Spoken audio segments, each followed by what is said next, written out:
Mais non, mais je veux pas de film, j'ai posté sur Facebook.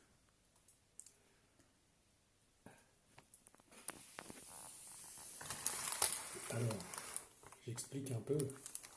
C'est une macération de gingembre qui a été haché fin, qui m'a servi à faire un jus sans alcool. Et toute la mélasse de gingembre, je l'ai gardée et je l'avais fait tremper et macérer dans du rhum pendant plus de 3 mois maintenant. Ouais, Plus de c'était 3 quand j'ai mois. arrêté. Et donc, toute cette macération de gingembre haché, en fait, ça a macéré dans le rhum depuis 3 mois. Et là, je suis en train de tout filtrer. Il y a un peu de gaspillage, forcément.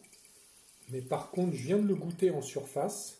C'est super bon. C'est juste C'est pas trop fort. Enfin, ça reste fort quand même. Mais comme la mélasse de gingembre a été détrempée dans de l'eau quand j'ai fait mon jus sans alcool, c'était de l'eau et du sucre, bah, du coup, l'alcool s'est dilué dans ce mélange.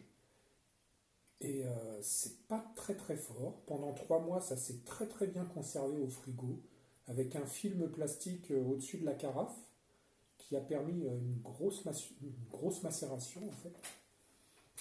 Et là, le goût est pas mauvais. Je vais avoir juste à la fin du filtrage complet, je vais le passer au filtre au moins 2 3 fois.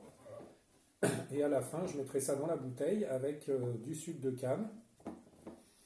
Et on va laisser le sucre de canne un petit peu se diluer dans cette mélasse. Je vais rajouter un petit peu de rhum selon le degré, parce qu'il faut quand même que ça soit un peu fort pour la conservation.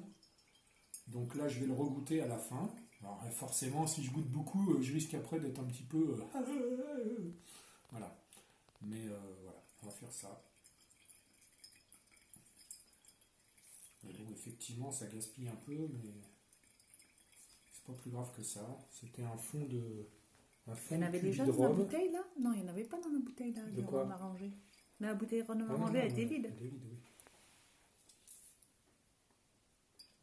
Et à côté, il y a une autre préparation qu'on va goûter, qui a macéré pendant 3 mois, avec des fruits de la passion, de la banane, de la vanille, du sucre de canne. La vanille qui vient vraiment de là-bas, comme dirait l'autre.